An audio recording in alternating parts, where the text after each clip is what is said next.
কোন জিনিসটাকে আপনি জ্ঞান বলে চিহ্নিত করবেন আর কোন জিনিসটা জ্ঞানের মধ্যে পড়বে না, জ্ঞানের সংজ্ঞাটাকে ঠিক করবে। কারণ জ্ঞানের ডেফিনিশনের উপর ডিপেন্ড করবে আপনার এডুকেশন সিস্টেম কেমন হবে। জ্ঞান কি এই জিনিসটা যখন আমরা ডিফাইন করতেছি, যখন আমরা চিন্তা করতেছি, আমরা ইউরোপিয়ানদের যে ফ্রেমওয়ার্ক সেটার ভেতরেই চিন্তা করতেছি। ইউরোপ যেটা ঠিক করে সেটাই জ্ঞান, ইউরোপ যেভাবে ঠিক করে সেটাই জ্ঞান, সেটাই সবাইকে শিখতে হবে, সেটাই সবাইকে মানতে হবে। জ্ঞান আসলে সবসময় নিরপেক্ষ হয় না। পশ্চিমাদের রাজনৈতিক এজেন্ডা এবং তারা যে জ্ঞান তৈরি করে দুইটার মধ্যে একটা সম্পর্ক আছে, বিশেষ করে কলোনিয়ালিজমের সাথে এবং এখনকার যে বিশ্ব আমরা সাম্রাজ্যবাদ বলি এটার সাথেও। পশ্চিম যেটা করছে তার ক্ষমতার একটা প্রকল্প ছিল, পুরো বিশ্বকে দখল করবে, সে পুরো বিশ্বকে নিয়ন্ত্রণ করবে। সে এই প্রকল্পের সাথে তার জ্ঞান চর্চার যে প্রকল্প সে দুটাকে মিক্স করছে। ইসলাম কোনোদিন সেকুলার ব্যবস্থা মেনে নিবে না, সেকুলার ব্যবস্থা কোনোদিন ইসলামকে মেনে নিবে না। দুইটার মধ্যে সংঘাত অনিবার্য।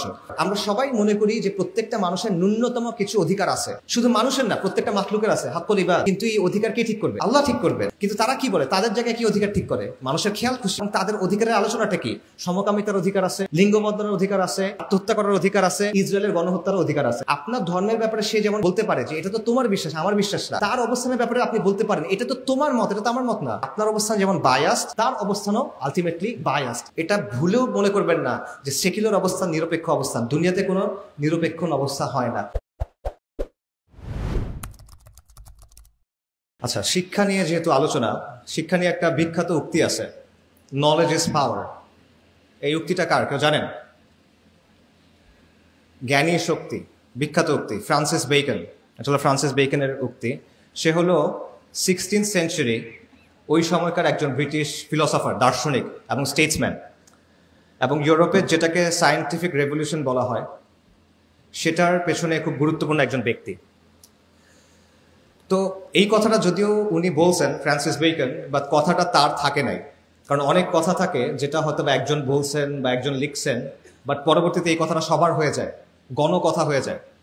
তো ফ্রান্সিস বেকনের কথাটা এরকম হয়ে গেছে, সবাই এই কথাটা গ্রহণ করছে। বিভিন্ন জায়গায় আপনি দেখবেন জ্ঞানী শক্তি, নলেজ ইজ পাওয়ার, এই কথাটা হয়। এবং এই কথাটার একটা অর্থ আমরা ধরে নিছি। যেমন ধরেন আপনি যখন চিন্তা করেন নলেজ ইজ পাওয়ার মানে কি, তখন আমরা এটার একটা ফ্রেম আছে আমাদের মাথায়, এটার অর্থটা আসলে কি। যেমন ধরেন জ্ঞানের আলো মানুষকে আলোকিত করে, জ্ঞান মানুষকে শক্তিশালী করে, শিক্ষা আমাদেরকে শক্তি দেয়, শিক্ষা উন্নয়নের হাতিয়ার, যার যত বেশি জ্ঞান তারা তত বেশি আগায় যাবে, বাঁচতে হলে জানতে হবে, এই টাইপের কিছু কথা কিন্তু আছে জ্ঞানের অর্থ। এটি প্রচলিত অর্থ, এটা আমরা মোটামুটি আমরা যখন মনে করি যে জ্ঞানই শক্তি তখন আমরা এই অর্থটা বুঝি। কিন্তু এটা আসলে একমাত্র অর্থ না, এই কথাটার আরো গভীর অনেক অর্থ আছে। ওই যে বললাম এটা গণ হয়ে গেছে, অনেক মানুষ এই কথাটা গ্রহণ করছে, তাই অনেক মানুষ অনেকভাবে এই কথাটার ব্যাখ্যা তৈরি করছে। তো সেই ব্যাখ্যার কিছু ব্যাপার আমাদের চিন্তা করার দরকার। যেমন মনে করেন আপনি যদি বলেন যে জ্ঞানই হলো শক্তি, তখন প্রশ্ন হবে এই শক্তি অর্জনের উপায় কি? শক্তি অর্জন কে করবে? মনে করেন আমি নিজে অনেক জ্ঞানী হইলাম, কথার কথা, আমি অনেক বই পড়লাম, পরীক্ষা দিলাম, ডিগ্রি হইলো, ঠিক আছে, আমার অনেক জ্ঞান হইলো, আমি শক্তিশালী হচ্ছি। এটা যথেষ্ট কিনা? এটা যথেষ্ট না। আপনার সমাজের মধ্যে জ্ঞান প্রচার করতে হবে, রাইট? তাহলে আপনি শক্তিশালী হতে পারবেন না। সোসাইটির মধ্যে নলেজ লাগবে। আচ্ছা, তো সমাজে জ্ঞান আপনি প্রতিষ্ঠা করবেন, ঠিক আছে, কোন জ্ঞান প্রতিষ্ঠা করবেন? কোন জিনিসটাকে আপনি জ্ঞান বলে চিহ্নিত করবেন আর কোন জিনিসটা জ্ঞানের মধ্যে পড়বে না, জ্ঞানের সংজ্ঞাটাকে ঠিক করবে। জ্ঞানের একটা সীমানা আছে, সেই সীমানাটাকে ঠিক করবে। এই বিষয়টা কিন্তু প্রাসঙ্গিক। এগুলো আমি কেন বলতেছি, কারণ শক্তি নিয়ে কিন্তু সংঘাত হয়। আমরা যখন বলি কোনো কিছু পাওয়ার, পাওয়ার নিয়ে কি হয়? কনফ্লিক্ট হয় না? শক্তি নিয়ে সংঘাত হয়, শক্তির জন্য সংঘাত হয়, হয় না? জ্ঞান নিয়ে কি সংঘাত হয় কিনা? হয়, জ্ঞান নিয়েও সংঘাত হয়। এবং এই লড়াইটা চোখে দেখা যায় না, কিন্তু এই লড়াইটা অনেক গুরুত্বপূর্ণ। এবং এই লড়াইয়ে যে জিতে তার আসলেই অনেক ক্ষমতা তৈরি হয়। এটা অত্যন্ত গুরুত্বপূর্ণ একটা লড়াই। সমাজে মানুষ কি শিখবে এটা যে নিয়ন্ত্রণ করতে পারে তার হাতে অনেক ক্ষমতা। এবং যখন সে একবার এটা নিয়ন্ত্রণ করতে পারে, সমাজের মানুষ ওই সীমানার ভেতরে, ওই ফ্রেমওয়ার্কের ভেতরেই চিন্তা করে। এটাও একটা বড় পাওয়ার। যাই হোক, ওই পাওয়ারের আলোচনা আমরা যাচ্ছি। এটা আমি কেন বললাম, কারণটা হলো আজকের আলোচনার বিষয়বস্তু হলো যে শিক্ষা ব্যবস্থায় সাম্রাজ্যবাদ। কিন্তু আমি আলাপটা করবো একটু অন্য জায়গা থেকে, সেটা হলো জ্ঞান, শিক্ষা এবং ক্ষমতা, এটার একটা সম্পর্ক আছে। এই সম্পর্কটা কি এবং এটা কিভাবে আমাদের সমাজে আমাদের রাষ্ট্রে ফাংশন করে, কাজ করে, এই বিষয়টা নিয়ে আমি কিছু আলোচনা করার চেষ্টা করবো। এবং এখানে বারবার ওই কথাটা ঘুরে ঘুরে আসবে যে নলেজ ইজ পাওয়ার। ঠিক আছে, বাট একটু তাত্ত্বিক কথা হচ্ছে, আমি আপনাদের জন্য প্রথমে সহজ কিছু কথা বলি। আমরা একটা কুইজ করি, শিক্ষা নিয়ে যেহেতু আলোচনা, আমি কিছু কুইজ আপনাদের জিজ্ঞেস করি, আপনারা দেখি পারেন কিনা।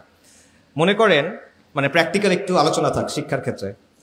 ধরেন আমাকে অ্যান্সার দেন, পৃথিবীর সবচেয়ে উঁচু পর্বতচূড়া এটার নাম কি? Mount Everest. মাউন্ট এভারেস্ট কখন আবিষ্কার হয়েছে? আচ্ছা পারেনি, আচ্ছা ঠিক আছে। আচ্ছা, আমেরিকা মহাদেশ কে আবিষ্কার করছে? কলম্বাস। কখন? পারেন নাই। আচ্ছা, ভারতে আসা সমুদ্র পথ এটা কে আবিষ্কার করছে? Vasco da Gama. কখন আবিষ্কার করছে? আচ্ছা এটা পারছেন না। অস্ট্রেলিয়া কে আবিষ্কার করছে? একজনও নাই? James cook. আচ্ছা, আপনাদের তো বিসিএস এর প্রসপেক্ট ভালো না তেমন একটা। আচ্ছা ঠিক আছে, এই যে আমি প্রশ্ন করলাম, আপনারা প্রশ্নের উত্তর দিলেন বা ভাবলেন, পারেন না অনেক উত্তর অবশ্য, কিন্তু এই প্রশ্নগুলো নিয়ে আবার একটু ভাবেন। এই প্রশ্নগুলোর মধ্যে একটা সমস্যা আছে, এই সমস্যাটা আপনারা চিন্তা করেন না। এখানে একটা ফ্রেমিং এর প্রবলেম আছে, আমি আপনাকে দেখাচ্ছি ফ্রেমিংটা। এই প্রশ্নগুলো এমনভাবে তৈরি যেখানে আপনি ধরে নিচ্ছেন একটা নির্দিষ্ট অংশ, মানে একটা নির্দিষ্ট পক্ষ আছে যারা এই জিনিসপত্রগুলো আবিষ্কার করছে। এটার মধ্যে একটা প্রবলেম আছে। দেখেন, আমি বললাম মাউন্ট এভারেস্ট কে আবিষ্কার করছে, কখন আবিষ্কার হয়েছে? সরি, হ্যাঁ আমি এই প্রশ্নটা জিজ্ঞেস করছিলাম যে কখন আবিষ্কার হয়েছে। এটা হলো 1856 সালে। একটা ব্রিটিশ সার্ভেয়ার ছিল, তার নাম হলো অ্যান্ড্রু ওয়াং। সে 1856 সালে সার্ভে করতেছিল ভারত উপমহাদেশ, এবং সে দেখলো যে এটা সবচেয়ে উঁচু পর্বতচূড়া, এবং সে এটার একটা নাম দিল। আচ্ছা, এর আগে এভারেস্ট ছিল না? ওই এলাকার যারা মানুষজন, নেপালের মানুষ, তিব্বতের মানুষ, তারা এভারেস্টকে চিনতো না? তাহলে সে আবিষ্কার করলো কেমন? আচ্ছা, এই জিনিসটা দেখেন যে যেহেতু ব্রিটিশরা তখন প্রথম দেখছে, ব্রিটিশরা এর আগে পর্যন্ত দেখেন নাই, ইউরোপিয়ানরা এর আগে পর্যন্ত দেখে নাই, কিন্তু সাধারণ মানুষ তো দেখছে, নেপালের মানুষ দেখছে, তিব্বতের মানুষ দেখছে, উপমহাদেশের মানুষ দেখছে, তারা দেখা এটা আবিষ্কার হয় নাই। ব্রিটিশরা যখন দেখলো তখন এটা আবিষ্কার হয়েছে। ঠিক আছে, এটা একটা ব্যাপার। আরেকটা বিষয় দেখেন, এটা নাম দেওয়া হলো মাউন্ট এভারেস্ট। এই এভারেস্টকে একটা লোক ছিল ব্রিটিশ সার্ভেয়ার, সেও সার্ভেয়ার, তার নাম হলো জর্জ এভারেস্ট। এই লোকের নামে মাউন্ট এভারেস্টের নাম দেওয়া হলো, অথচ এই লোক জীবনে এভারেস্ট দেখেই নাই, তার নামে দেওয়া হলো, এবং আজ পর্যন্ত আমরা এই নামটা ব্যবহার করতেছি। অথচ তিব্বতের মানুষরা এবং নেপালের মানুষদের এটার জন্য আলাদা একটা নাম ছিল। নেপালের মানুষদের নামটা ছিল সাগর মাথা, তার একটা নাম তো সাগর মাথা। তিব্বতেরও একটা নাম আছে, নামটা কঠিন, তাই আমি বলতেছি না, আপনারা খুঁজে নেন। আচ্ছা, তো এতদিন ধরে যারা এখানে হাজার হাজার বছর ধরে আছে, তারা যে নাম দিছে সেই নাম কিন্তু আমরা গ্রহণ করি নাই। নাম গ্রহণ করা হয়েছে কাদের? ব্রিটিশদেরটা। আচ্ছা, এরকম আরো উদাহরণ দেখেন। কলম্বাস আমেরিকা আবিষ্কার করছে নাকি 1496 সালে? এর আগে আমেরিকা ছিল না? ছিল, লক্ষ লক্ষ মানুষ ছিল সেখানে, লক্ষ লক্ষ না, মিলিয়ন্স, কোটি কোটি মানুষ ছিল ওখানে। সভ্যতা ছিল, ইনকা সভ্যতা ছিল, আজটেক সভ্যতা ছিল, কোটি কোটি মানুষের সেখানে বসবাস। কিন্তু ইউরোপিয়ানরা যখন সেখানে গেল তখন আমেরিকা আবিষ্কার হয়েছে, এর আগ পর্যন্ত আবিষ্কার ছিল না, এরকম একটা ব্যাপার। আচ্ছা, আরেকটা দেখেন, ভাস্কো দা গামা ভারতে আসার সমুদ্রপথ আবিষ্কার করছে, এর আগ পর্যন্ত ভারত লুকানো ছিল, কেউ দেখে নাই না।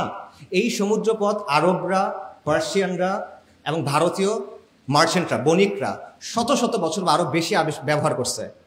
ভাস্কো দা গামা হলো প্রথম ইউরোপিয়ান যে এটা ইউজ করছে, কিন্তু আমরা বলতেছি সে এটা আবিষ্কার করছে, সে কিন্তু এটা আবিষ্কার করে নাই। অস্ট্রেলিয়া জেমস কুক আবিষ্কার করছে, আপনারা যারা বিসিএস দিবেন মনে রাখেন 1770 সালে।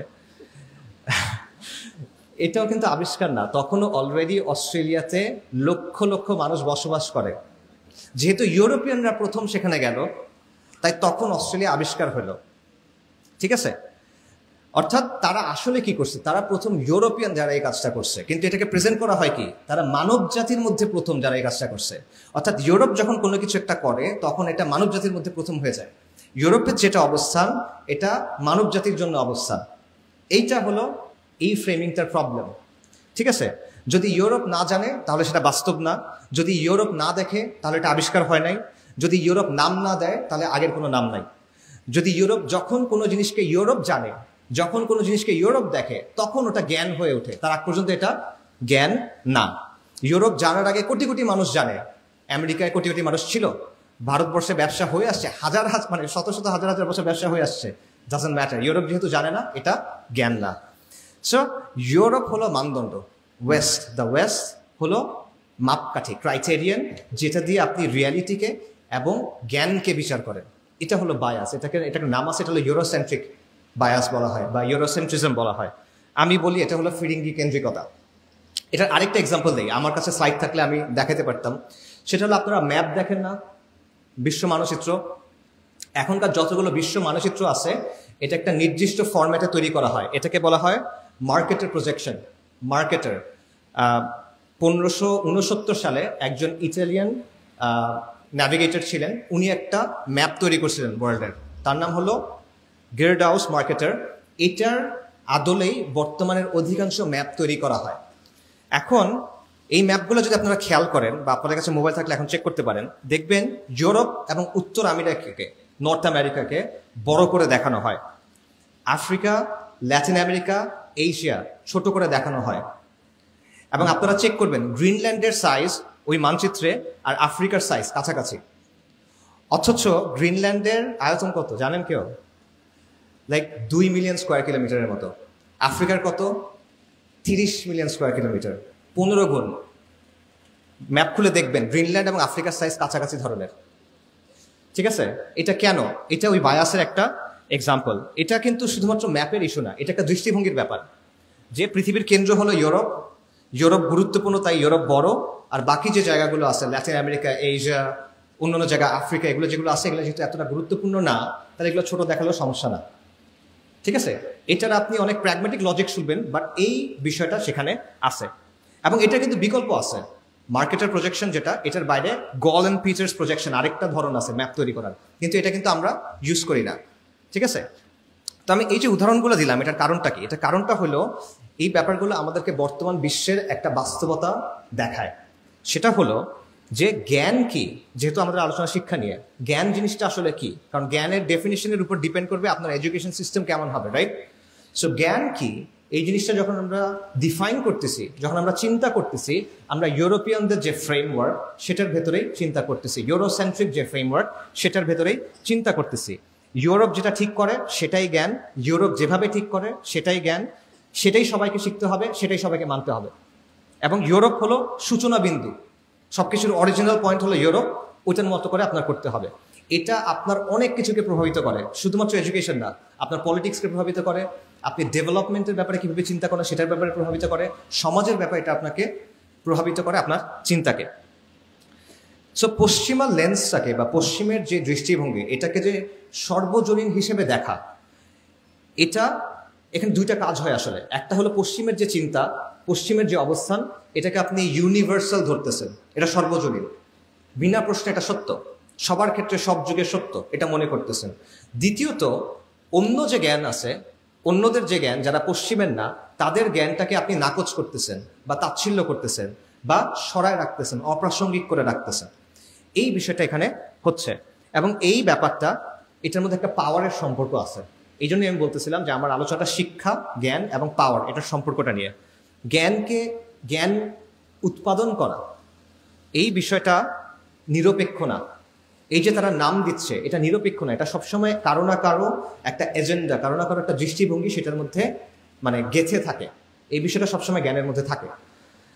এবং যে জ্ঞান ঠিক করে, যে নামগুলা ঠিক করে, যে জ্ঞানের ডেফিনেশন দেয়, যে জ্ঞানের সীমানাটা ঠিক করে, সে অনেক বড় একটা পাওয়ার আপনার উপর এক্সারসাইজ করে। এইটা হলো নলেজ ইজ পাওয়ারের আরেকটা ব্যাখ্যা। আচ্ছা, তো এই কথাটা, এই বাস্তবতা আমাদের সমাজে আছে, আমাদের রাষ্ট্রে আছে, আমাদের নিজেদের দৃষ্টিভঙ্গির মধ্যেও এটা মিশে আছে। তো সেটা কিভাবে মিশে আছে ওই আলোচনায় যাচ্ছি, তার আগে সংক্ষেপে কয়েকটা কথা আরো বলি। এই কথাগুলো আমি আপনাদের কিছু প্রশ্ন করে করলাম, কিছু উদাহরণ দিলাম। আপনারা মনে করতে পারেন যে এটা আমি নিজে বানায় বানায় বলতেছি, এটা বানায় বানায় বলতেছি না, এটার লম্বা একাডেমিক আলাপ আছে, অনেক তত্ত্ব, অনেক রিসার্চ, অনেক আর্গুমেন্টস এখানে আছে। ওই যে সেটার ভেতরে ডিটেলে ঢোকার সুযোগ নাই এখন, আমাদের আলোচনার সময় কম, বাট স্টিল আমি অল্প করে খুবই বেসিক কিছু কথা আপনাদের বলি, যেটা আপনাদের বুঝতে সহজ করবে ইনশাল্লাহ। ধরেন আপনারা অনেকে এডওয়ার্ড সাইদের নাম শুনছেন, রাইট? অনেকে হয়তো বা শুনছেন। এডওয়ার্ড সাইদ গত শতাব্দীর একজন অন্যতম চিন্তাবিদ, প্রভাবশালী চিন্তাবিদ, কালচারাল ক্রিটিক, এবং তার খুব বিখ্যাত একটা বই আছে যেটার নাম হলো ওরিয়েন্টালিজম। আপনারা অনেকেই জানেন, 1978-এ বের হয়েছে, এবং যেটাকে পোস্ট কলোনিয়াল থিওরি বলা হয় বা পোস্ট কলোনিয়াল স্টাডি বলা হয়, সেটাকে এটা ব্যাপকভাবে প্রভাবিত করছে। তো এই যে ওরিয়েন্টালিজম বইটা, এখানে ওনার মূল আলোচনার বিষয়বস্তু কি? ওনার আলোচনার বিষয়বস্তু হইল যে পশ্চিমা বিশ্ব একটা নির্দিষ্টভাবে পূর্বকে উপস্থাপন করে, পশ্চিমা বিশ্ব একটা নির্দিষ্টভাবে প্রাচ্যকে উপস্থাপন করে, বিশেষ করে মুসলিম বিশ্বকে, এবং এটার সাথেও ক্ষমতা, শাসন, নিয়ন্ত্রণের একটা সম্পর্ক আছে। তো উনি বলতেছেন যে জ্ঞান আসলে সবসময় নিরপেক্ষ হয় না। আমরা মনে করি জ্ঞান নিরপেক্ষ, বাট জ্ঞান আসলে সবসময় নিরপেক্ষ না। পশ্চিমাদের রাজনৈতিক এজেন্ডা এবং তারা যে জ্ঞান তৈরি করে, এই দুইটার মধ্যে একটা সম্পর্ক আছে, বিশেষ করে কলোনিয়ালিজমের সাথে, উপনিবেশবাদের সাথে, এবং এখনকার যে বিশ্ব আমরা সাম্রাজ্যবাদ বলি এটার সাথেও। পশ্চিম যেটা করছে, তার ক্ষমতার একটা প্রকল্প ছিল, সে পুরো বিশ্বকে দখল করবে, সে পুরো বিশ্বকে নিয়ন্ত্রণ করবে। সে এই প্রকল্পের সাথে তার জ্ঞান চর্চার যে প্রকল্প, সে দুটাকে মিক্স করছে, একটা আরেকটাকে হেল্প করছে। এটা হলো এডওয়ার্ড সাইডের বক্তব্য। এবং সে যে জ্ঞানটা তৈরি করতেছে, এটার উদ্দেশ্য হলো তার যে শাসন, তার যে আগ্রাসন, তার যে দখলদারিত্ব, তার যে কলোনিয়ালিজম, এটাকে জাস্টিফিকেশন দেওয়া। ঠিক আছে? এবং বর্তমানেও এই বিষয়টা হয়। আগে হয়তো এটা ওরিয়েন্টালিজমের নামে, এখন এটা হয় মনে করেন কাউন্টার টেররিজম স্টাডিজ এটার নামে, ইসলামিক স্টাডিজ এটার নামে, ইভেন ডেভেলপমেন্টাল স্টাডিজ, এই জিনিসগুলোর নামেও এটা হয়। কিভাবে? সাইদ একটা পার্থক্য করতেছেন, সেটা হলো নলেজের দুইটা ধরন আছে, একটা হলো পিওর নলেজ, একটা হলো পলিটিক্যাল নলেজ। পিওর নলেজ মানে প্রকৃত জ্ঞান, আরেকটা হলো রাজনৈতিক জ্ঞান। ধরেন প্রকৃত জ্ঞান কি? ধরেন 2+2 = 4, এটা পিওর নলেজ। এটাকে রাজনৈতিকভাবে ইউজ করার কোনো ওয়ে নাই। এটার ব্যবহার করার মাধ্যমে একটা গোষ্ঠী আরেকটা গোষ্ঠীকে, একটা জাতি আরেকটা জাতিকে দমন পীড়ন করতে পারবে না। এটা ব্যবহার করে সে অস্ত্রশস্ত্র বানাতে পারে, সেটা ভিন্ন কথা, কিন্তু এই জ্ঞান ইটসেলফ এটা নিয়ন্ত্রণের হাতিয়ার না। কিন্তু পলিটিক্যাল নলেজ আছে, যেই নলেজের উদ্দেশ্য হলো রাজনৈতিক বিভিন্ন প্রকল্প বা রাজনৈতিক বিভিন্ন কাজকে বৈধতা দেওয়া। এবং এটার সবচেয়ে ভালো এক্সাম্পল হলো প্রাচ্যবাদ, যেটাকে ওরিয়েন্টালিজম বলা হয়। আপনি প্রাচ্যের একটা বিশেষ ছবি তৈরি করতেছেন, প্রাচ্যকে একটা নির্দিষ্টভাবে প্রেজেন্ট করতেছেন, যাতে করে প্রাচ্যের উপর আপনি কিছু কাজ করতেছেন, এগুলোকে বৈধতা দেওয়া যায়। ঠিক আছে? সো আপনি বলতেছেন কি, যে পশ্চিমা বিশ্ব মানে শ্রেষ্ঠ আর প্রাচ্য মানে হলো ইনফিরিয়ার। আপনি বলতেছেন পশ্চিম মানে উন্নত, পশ্চিম মানে প্রগতিশীল, পশ্চিম মানে আগ্রহী, পশ্চিম মানে গণতন্ত্র, মানে এগুলো সব ভালো জিনিস। আর পূর্ব মানে বর্বর, মধ্যযুগীয়, পিছনে পড়ে আছে, ইত্যাদি ইত্যাদি, অসভ্য মানুষ। রাইট? তাহলে আমি চাই প্রাচ্যের ভালো, পূর্ব দিকে যে মানুষগুলো আছে আমি তাদের ভালো চাই। তো ভালো হবে কিভাবে? আমি পশ্চিমা মানুষ, আমার অনুকরণ করে আমি তাদের হেল্প করতে চাই। সো পশ্চিমারা যে বিভিন্ন জায়গায় গিয়ে গিয়ে দখল করতেছে, উপনিবেশবাদ করতেছে, লুটপাট করতেছে, এটা আসলে খারাপ কাজ না।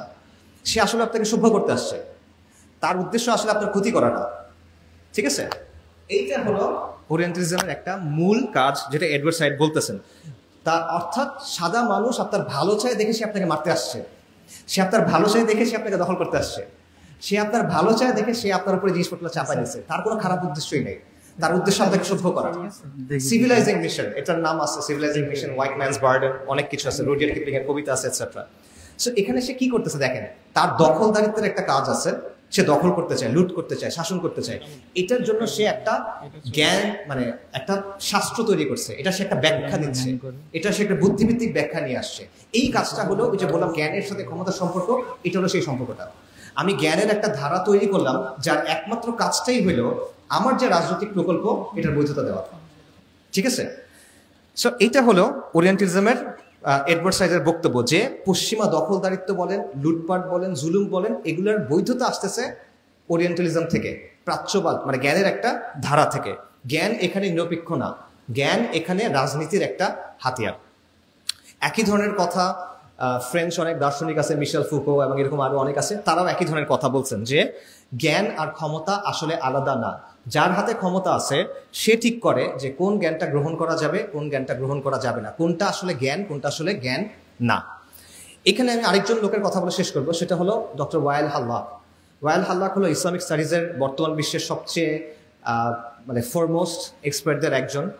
তো ওনার বক্তব্য হলো যে এডওয়ার্ড সাইড এই কথাটা বলতেছেন শুধুমাত্র ওরিয়েন্টালিজমের ক্ষেত্রে, অর্থাৎ পশ্চিমা বিশ্ব যখন পূর্বের বিশ্বকে নিয়ে স্টাডি করে, তখন এখানে তার একটা রাজনৈতিক প্রকল্প থাকে। এটা হলো এডওয়ার্ড সাইডের কথার একটা সিম্পলিফাইড ভার্সন। ওয়াইল হাল্লাক বলতেছেন যে এটা শুধুমাত্র প্রাচ্যবেদ মানে ওরিয়েন্টালিজমের ক্ষেত্রে না, এটা অন্য আরো অনেক জায়গায়ও আছে। এটা সোশ্যাল সায়েন্স যে ব্যাপারটাকে আমরা বলি, হিউম্যানিটিজের আন্ডারে যে সাবজেক্টগুলো আছে এই প্রত্যেকটার মধ্যে এই ব্যাপারগুলো আছে। এই প্রত্যেকটার মধ্যে আপনি এমন কিছু বিষয় মানুষের কাছে সর্বজনীন, প্রশ্নাতীত, সন্দেহের ঊর্ধ্বে হিসেবে তুলে ধরতেছেন, যেগুলো আসলে পশ্চিমের রাজনৈতিক যে প্রকল্প সেটার সাথে যুক্ত। যেমন আপনারা কিছু জিনিস জানেন, যেমন ধরেন মানবাধিকার, যেমন ধরেন গণতন্ত্র, যেমন নারী অধিকার, এগুলো একটা ফ্রেম কিন্তু ওয়েস্টের কাছে আছে। যে ফ্রেমটা নিয়ে এসে সে আপনার দেশে আক্রমণ করা বলেন, আপনার দেশে এইড দেওয়া বলেন, আপনার দেশে হস্তক্ষেপ করা বলেন, এগুলাকে সে জাস্টিফাই করে। ঠিক আছে? সো আগে যেটা হতো, জ্ঞানের উদ্দেশ্য ছিল পশ্চিমা কলোনিয়ালিজমকে বৈধতা দেওয়া, এখন উদ্দেশ্য হলো আমেরিকান লিবারেল সেকুলার যে প্রজেক্ট সেটাকে বৈধতা দেওয়া। সো এই ধরনের অনেক চিন্তা, ওয়াল হাল্লাকের বাইরে আপনি ডিকলোনিয়াল যারা থিঙ্কার আছে তারা অনেকেই এই ধরনের আরো অনেক আলোচনা করছে, আপনারা সেটা দেখতে পারেন।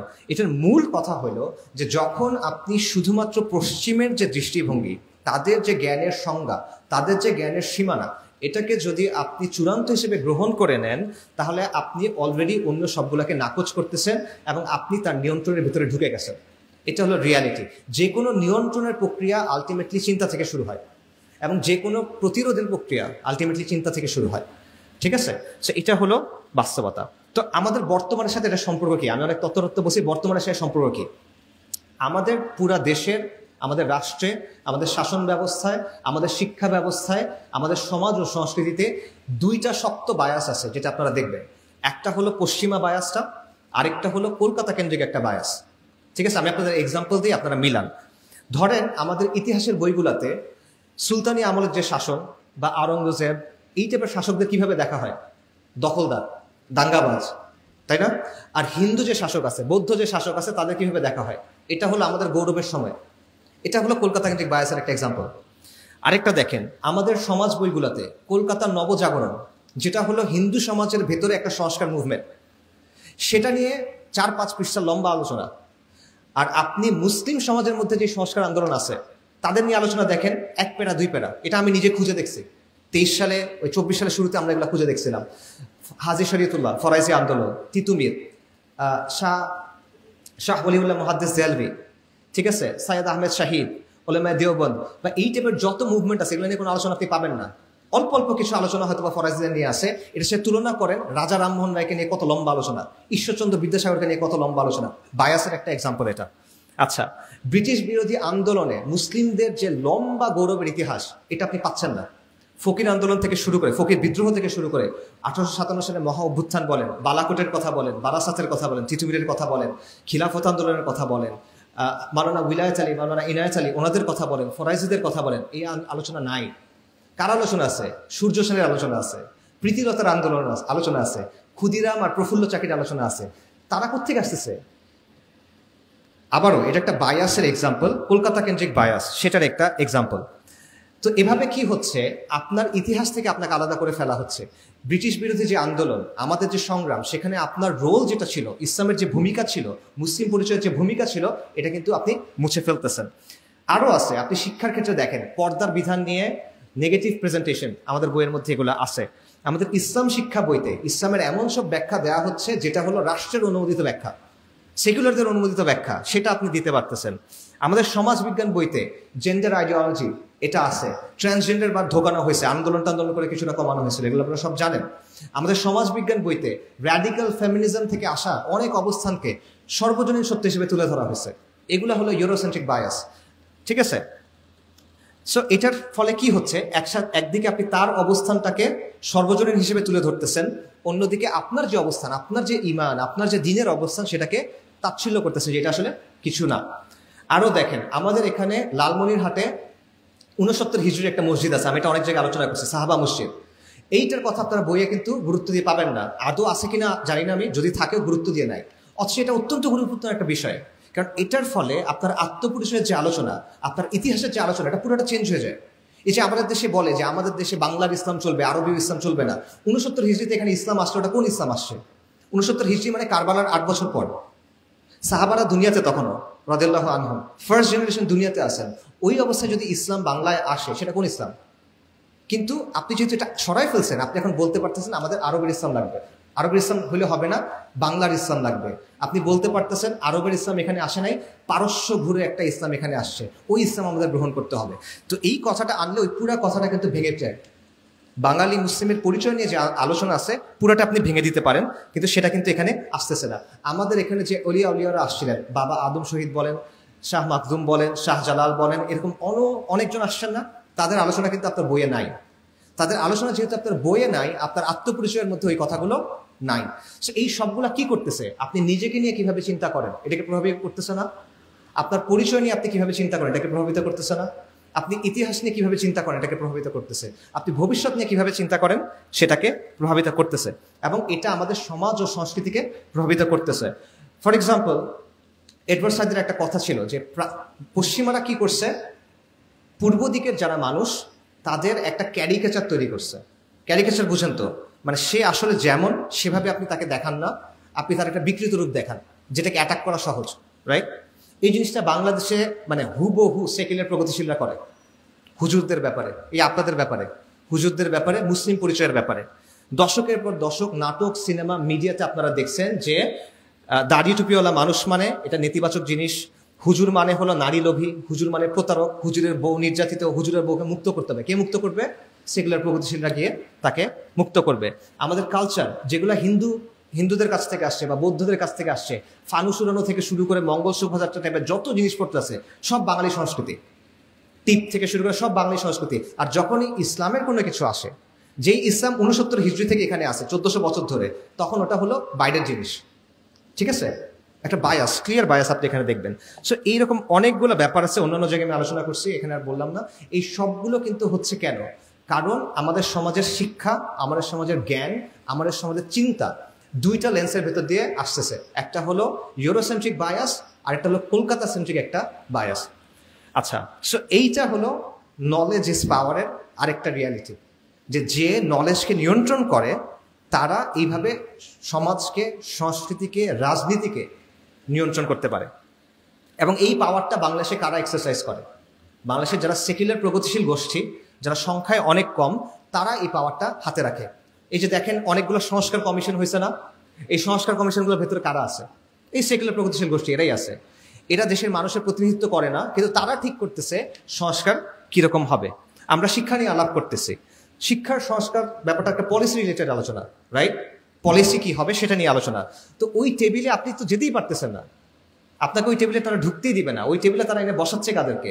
সেকুলার লিবারাল কিছু মানুষজনকে, তারাই ঠিক করতেছে। অর্থাৎ আপনি যে সংস্কার করবেন ওই সুযোগটা আপনাকে দেওয়া হচ্ছে না, অতটুক পর্যন্ত আপনি যেতে পারবেন না। এই রিয়ালিটিগুলো আছে, আপনি কোনো জায়গায় ধরুন প্রোগ্রাম করতে পারবেন না, কথা বলতে পারবেন না, এই রিয়ালিটিগুলো ওখানে আছে। এবং এটা হচ্ছে এই পাওয়ারটার কারণে।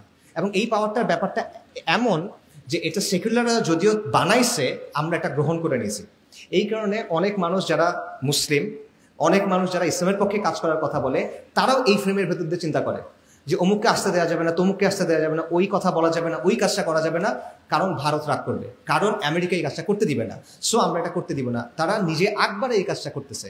অর্থাৎ চিন্তার মধ্যে এই প্রভাবটা পড়ে গেছে, ইভেন যারা মুসলিম পরিচয়কে ওন করে বা ইসলামের জন্য কাজ করার কথা বলে। এইটা হলো পাওয়ার, নলেজ ইজ পাওয়ারের রিয়ালিটি হলো এইটা। সো এইটা কেন হয়েছে আমি সংক্ষেপে শেষ করি, বেশি সময় যেহেতু নাই। এটার অনেকগুলো কারণ আছে। এটার একটা কারণ হলো কলোনিয়ালিজম।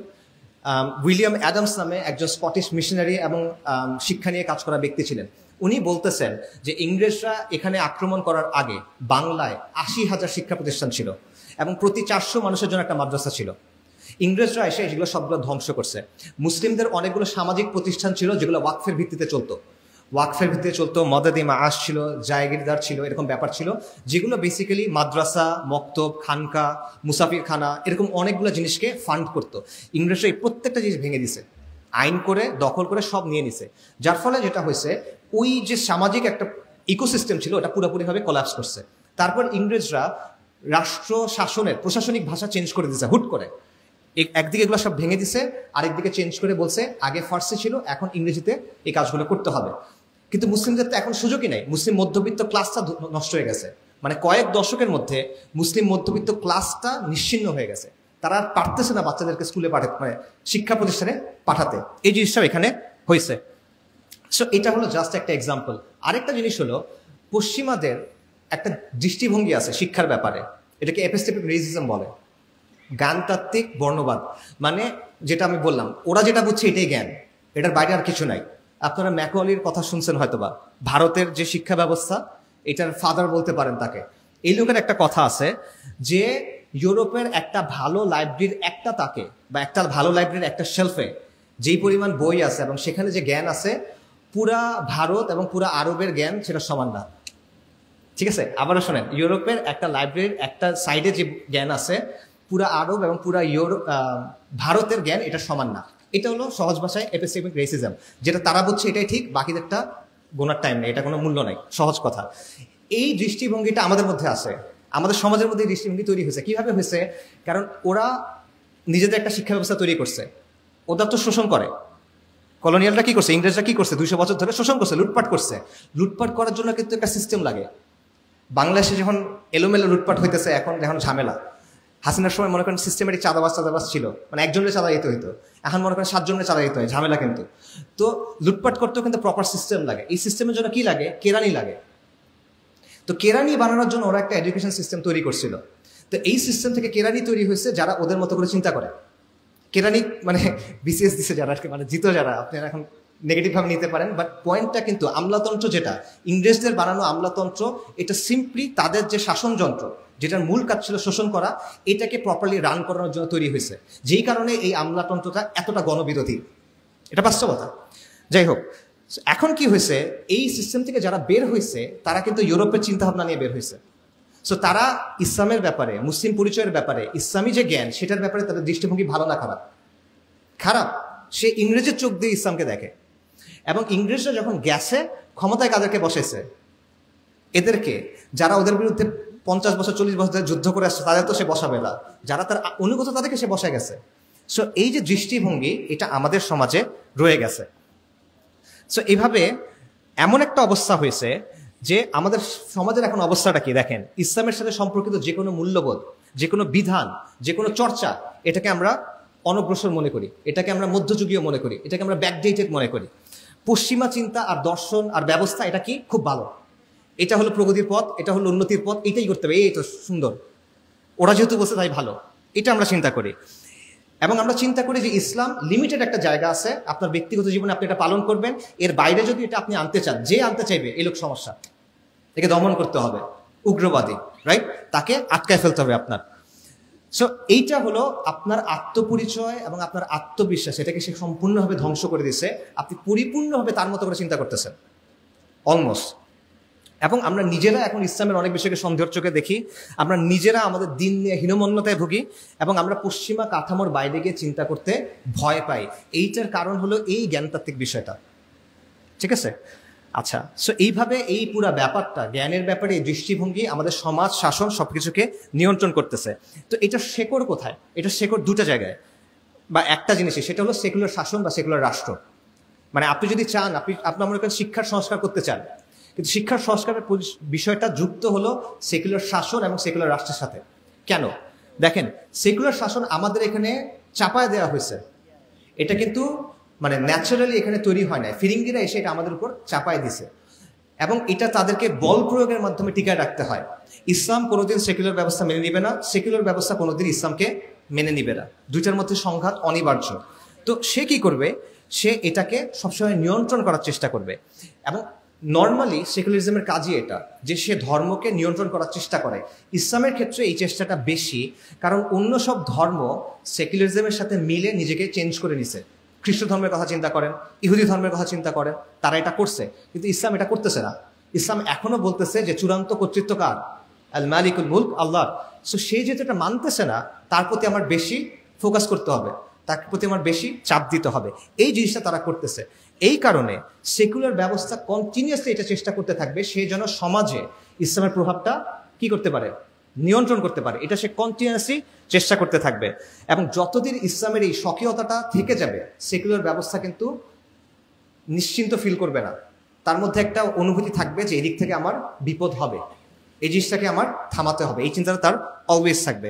এই জন্য সে কি করবে, সে পাবলিক স্ফিয়ারে ইসলামের যে প্রভাব এটাকে সে কমানোর চেষ্টা করবে, সে ইসলামের রাজনৈতিক যে চেতনা বা সামগ্রিক যে চেতনা এটাকে ভেঙে ফেলার চেষ্টা করবে, এবং সে মুসলিমদের চেষ্টা করবে মুসলিমরা যেন আদর্শিকভাবে সেকুলার কাঠামোকে গ্রহণ করে নেয়।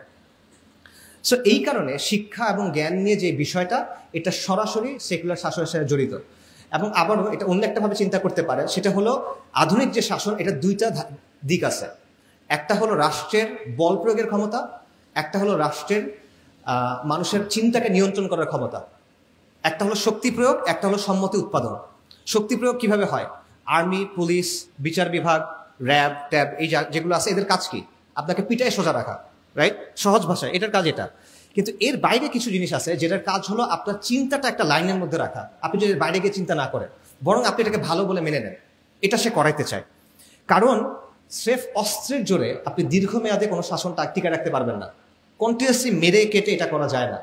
মানুষের চিন্তাটাকে যদি আপনি নিয়ন্ত্রণ করতে পারেন, মানুষ যদি একবার মনে করে যে না ঠিক আছে এটা খারাপ কি ভালো, তো এটার জন্য আমরা তো গ্যাঞ্জামে কেন যাব, তখন কিন্তু আপনি এটা পারবেন। সো এই জিনিসটা এখানে খুব গুরুত্বপূর্ণ, এবং আদর্শিক কিছু ব্যাপার রাষ্ট্রের জন্য ইউজ করে যাতে করে সে সমাজকে, সমাজের মানুষের চিন্তাকে নিয়ন্ত্রণ করতে পারে। এবং এটার জন্য কি কি ইউজ করে? সে এখানে ইউজ করে মিডিয়া, সে এখানে ইউজ করে বিভিন্ন প্রতিষ্ঠান এবং সংস্কৃতি, এবং সে ইউজ করে শিক্ষা ব্যবস্থা। সেই শিক্ষা ব্যবস্থার মধ্য দিয়ে আপনাকে কিছু জিনিসপত্র ছোটকাল থেকে বুঝায় দেয়, মগজ ধোলাই করে সহজ ভাষায়, যাতে করে আপনি এটার বিরোধিতা না করেন, যাতে করে আপনি এটাকে প্রশ্ন না করেন, যাতে করে আপনি মনে করেন যে না এই জিনিসটা আমার জন্য ভালো।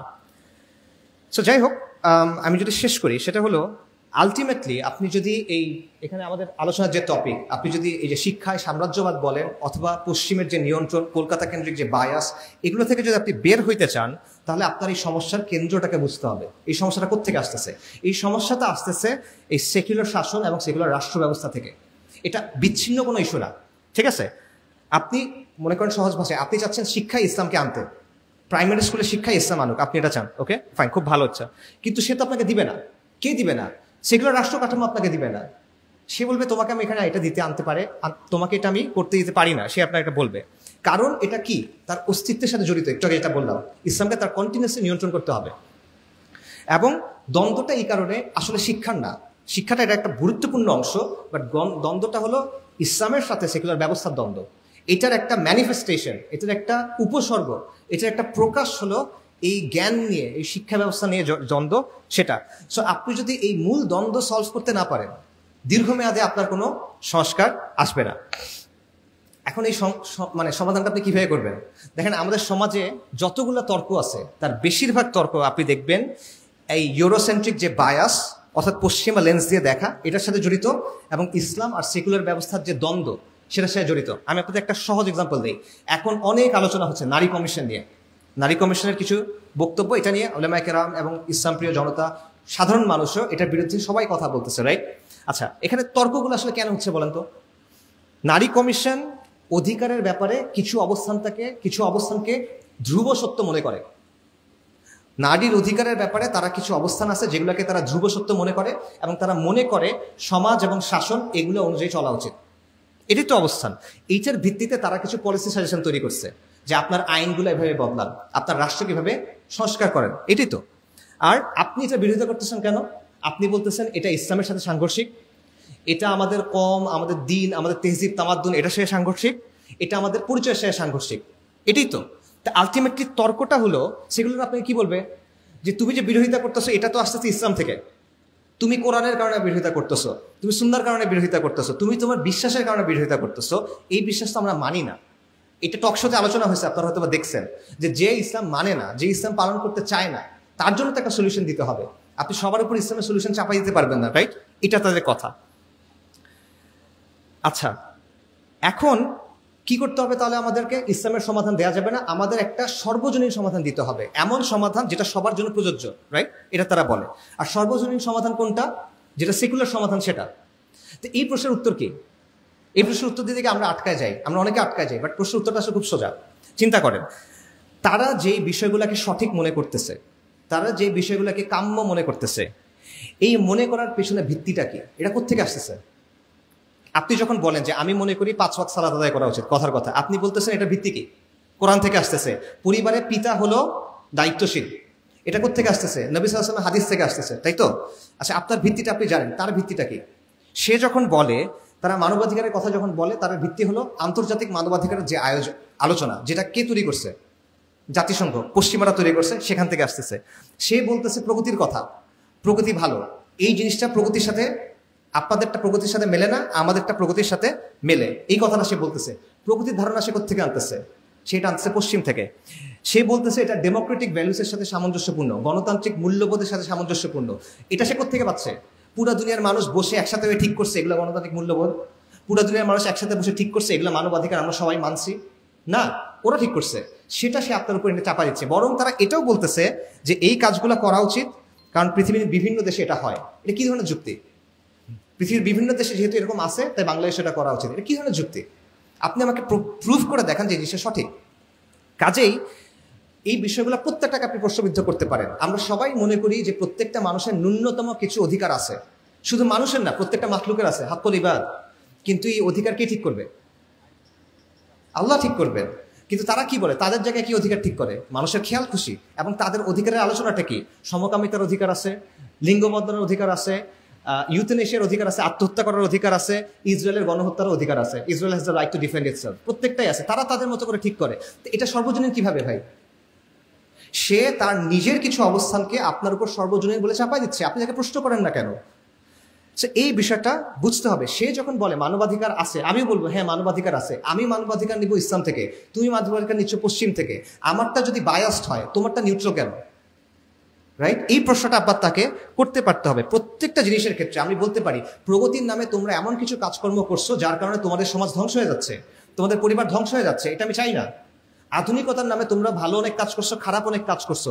আধুনিকতার নামে তোমরা প্রকৃতিকে নিয়ন্ত্রণ করার চেষ্টা করছো, যার কারণে এখন ক্লাইমেট ডিজাস্টার হচ্ছে, প্রকৃতি ধ্বংস হয়ে যাচ্ছে।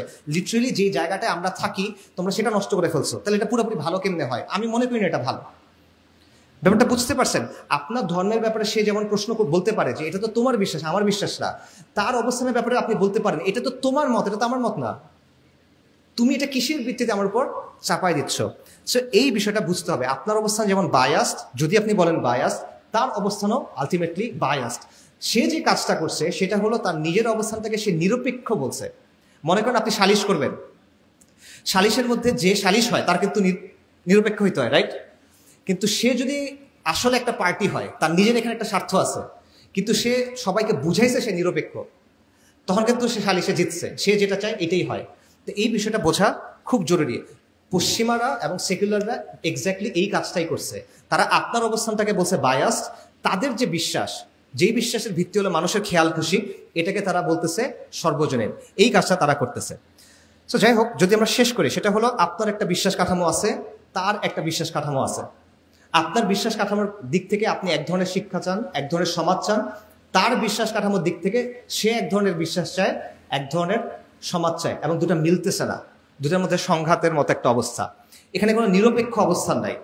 এটা ভুলেও মনে করবেন না যে সেকুলার অবস্থান নিরপেক্ষ অবস্থান। দুনিয়াতে কোনো নিরপেক্ষ অবস্থা হয় না। আপনি এটা, কেউ যদি এসে বলে আমি বেদের শাসন চান, আপনি বুঝেন এটা নিরপেক্ষ না। কেউ এসে বলে বাইবেলের শাসন চাই, আপনি বুঝেন নিরপেক্ষ না। ত্রিপিটকের শাসন চাই, নিরপেক্ষ না। কিন্তু কেউ এসে যখন বলে আমি XYZ মতবাদের শাসন চাই, তখন আপনি মনে করেন নিরপেক্ষ। এটা আমাদের ভুল। কোনো নিরপেক্ষ অবস্থা দুনিয়াতে নাই। প্রত্যেকটা অবস্থান, এটার পেছনে কোনো না কোনো বিশ্বাস থাকে। এটা দর্শনে অনেক পুরনো একটা আলাপ, এটার নাম হলো এপিস্টেমিক রিগ্রেস। এটাতে আর ঢুকতেছি না। নিরপেক্ষ কোনো অবস্থান নাই, এটা হয় না, সম্ভব না। এখন দেখেন, সমাজের একটা অংশ এটা চায়, একটা অংশ এটা চায়, এটা সমাধান কিভাবে হবে? আমরা যে সমাধানের কথা বলি কিভাবে হবে, এটা দুইটা ওয়ে আছে। একটা হলো ডায়ালগ, আলোচনা করা। সেকুলাররা আসলো, যারা ইসলামের পক্ষে তারা আসলো, আমরা বললাম যে সামগ্রিক কিছু স্বার্থ আছে সমাজের সামগ্রিক কিছু কল্যাণ আছে, এগুলোর দিকে তাকায় আসেন আমরা আলোচনা করি, আপোষ রফা করি। কিছু জায়গায় আপনি ছাড় দেন, কিছু জায়গায় আমি ছাড় দিই, কথার কথা। এরকম একটা সমাধান হতে পারে। কিন্তু আমার মতে এটা জীবনেও হবে না। কেন হবে না? কারণ সেকুলাররা এটা চায় না। তারা জমিদারি চায়, তারা একচ্ছত্র আধিপত্য চায়, এবং তারা যেহেতু শক্তিশালী এখন, তারা এটা করতে আগ্রহী না। তারা মনে করে যে সে আপনাকে পিষে ফেলতে পারবে, সে আপনাকে সরাই দিতে পারবে। এটা হলো একটা বিষয়। আর দুই নম্বর বিষয় হলো, আসলে তাদের সাথে শেয়ার্ড স্বার্থ আমাদের আছে কিনা কোনো কল্যাণের ব্যাপারে।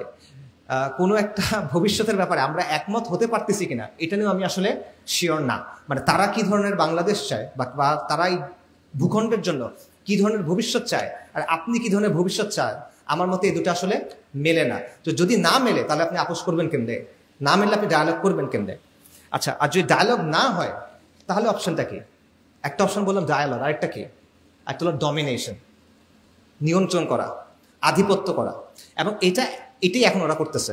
ওরা আমাদের উপর পিওর অ্যান্ড সিম্পল আধিপত্য করতেছে। কিভাবে করতেছে?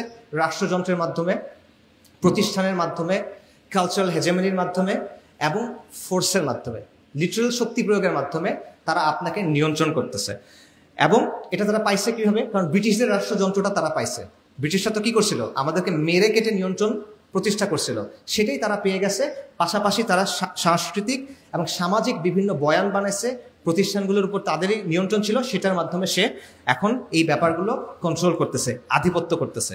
কাজেই আপনি যদি এটাকে কাউন্টার করতে চান,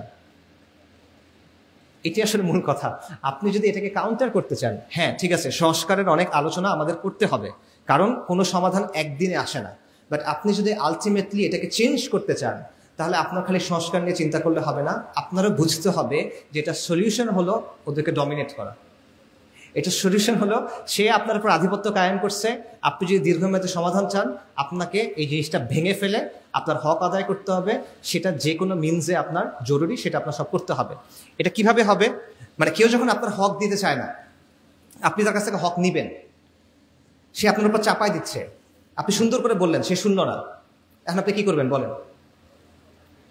চলে যাবেন? আচ্ছা হক দরকার নেই আমার, কি করবেন? এটা হলো ডমিনেশন। এই জিনিসটা লাগবে।